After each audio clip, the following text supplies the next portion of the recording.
Check your air conditioner right now. Maybe it's blowing a crisp 68 degrees. Maybe 72. You press a button, hear the hum of a compressor, and instantly forget the scorching world outside. But for over 300,000 years, every single one of your ancestors faced the exact same terrifying problem every summer.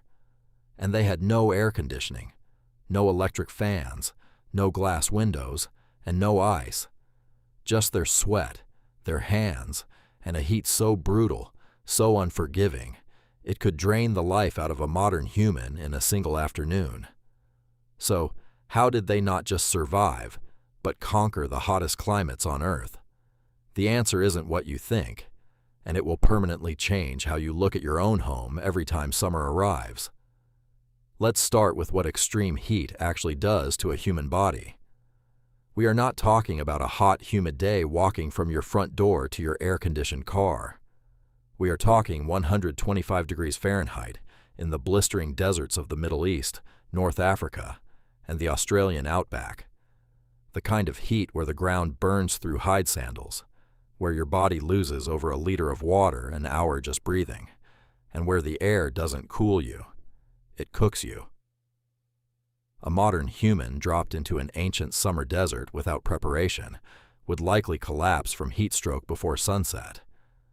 The popular image is always the same: desperate, sunburned cave people huddled under a pathetic strip of shade, panting, dehydrated, barely clinging to life. But archaeology and anthropology tell a completely different story, a story of master thermodynamic engineers. Here's the first thing history got wrong about your ancestors. They didn't fight the sun. They engineered around it. Long before modern insulation, ancient builders realized a fundamental truth of planetary physics. The Earth itself is a massive thermal battery. At sites across the arid world, from ancient Anatolia to the American Southwest, researchers discovered that ancient humans dug deep underground homes, pit houses, sunk 6 to 10 feet into the earth. Why? Because while the surface temperature hovered at a deadly 120 degrees, the soil just a few feet down remained at a stable, cool 65 to 70 degrees year-round. Your ancestors didn't invent cool air. They went subterranean to borrow it from the planet. But subterranean living was only the beginning. The real genius was how they controlled the air inside their structures.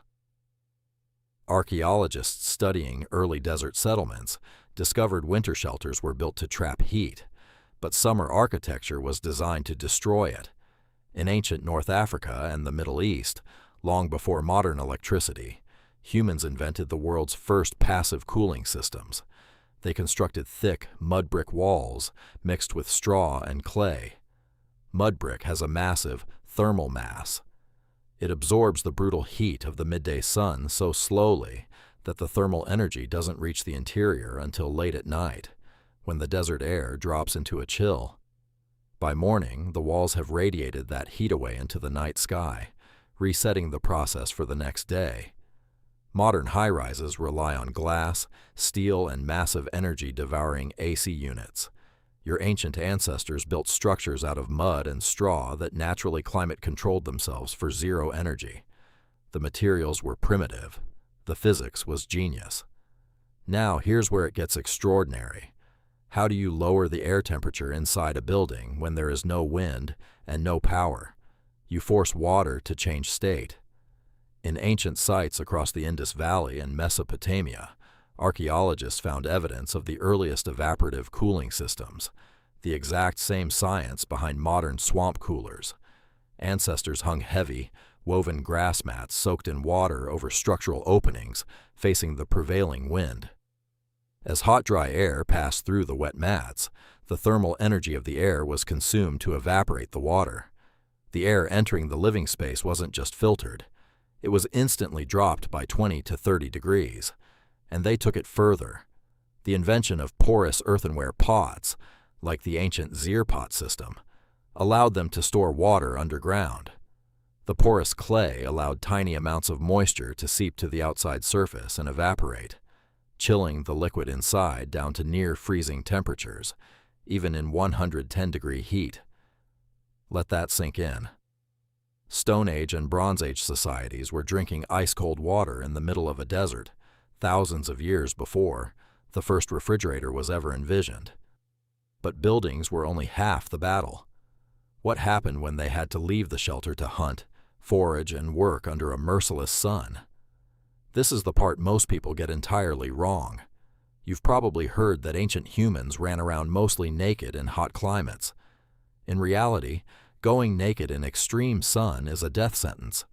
It accelerates dehydration and causes severe skin destruction.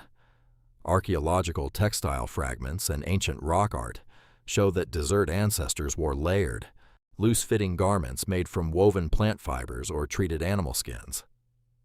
It seems counterintuitive. Why wear heavy clothing in extreme heat? Because loose clothing creates a microclimate over your skin. The outer layer absorbs the radiant energy of the sun and heats up, while the loose space underneath creates a natural chimney effect, drawing air up over the skin to rapidly evaporate sweat without letting the direct sun burn the flesh. The same physics used by Bedouin nomads today was perfected tens of thousands of years ago. And then there was human biological adaptation itself. Humans are quite literally built for heat. We are the ultimate heat-dissipating machine on Earth. Unlike almost every other mammal that relies on panting, humans evolved millions of specialized eccrine sweat glands spread across our entire bodies. We traded protective fur for bare skin specifically to convert our entire body into a radiator. Combine that with bipedalism. Standing on two legs presents 60% less body surface area to direct overhead sunlight compared to walking on four legs. And early humans could outrun, outhunt, and outlast prey in the dead heat of noon, when dangerous predators were forced to sleep in the shade. Extreme heat wasn't just a threat, it was our evolutionary superpower. Behaviorally, life shifted completely when summer arrived.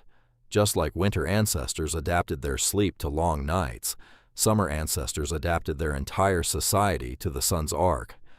The midday hours, between 11 a.m. and 4 p.m., were dead time, a mandatory, culturally enforced shutdown. All heavy labor ceased. Families gathered in subterranean rooms or shaded wind corridors. Life became nocturnal. Hunting, harvesting, building, and storytelling shifted to the early dawn and late-night hours under the cool stars. Social structures, trade networks, and mythologies were forged not during the burning day, but during the long, breeze-cooled hours of the desert night. Food preservation in 120-degree heat required equal brilliant engineering. Without refrigeration, meat rots in hours, so ancestors engineered natural dehydration systems. Meat was sliced thin, treated with naturally occurring mineral salts from dried lake beds, and hung in high airflow-shaded rock shelters. The intense heat, combined with dry winds, extracted moisture so fast that bacteria couldn't colonize the food, creating preserved protein that lasted for months. When modern civil engineers and green-building architects study these ancient techniques today, they aren't looking at primitive survival tricks. They are looking at the future of modern architecture. As global power grids strain under the weight of billions of air conditioners, hyper-modern eco-cities in the Middle East and Australia are now abandoning glass skyscrapers and returning to deep earth cooling, thermal mass walls, and wind-capturing towers, designs directly copied from human technology, thousands of years old. We spent a century relying on fossil fuels to blast cold air into poorly designed boxes, only to realize our ancestors had already solved zero-energy climate control with mud, wind, and water. Go back to your air conditioner. The cool breeze blowing on your face right now is a miracle of modern chemistry and electricity. But not because we conquered heat. Our ancestors did that long ago with nothing but mud, physics, sweat, and an absolute refusal to be destroyed by the sun. You didn't invent coolness. You inherited it from the most ingenious thermal engineers who ever walked the earth. The next time the heat strikes, and you adjust your thermostat without a second thought. Remember what it took to get here, and realize just how extraordinary it is to stay cool.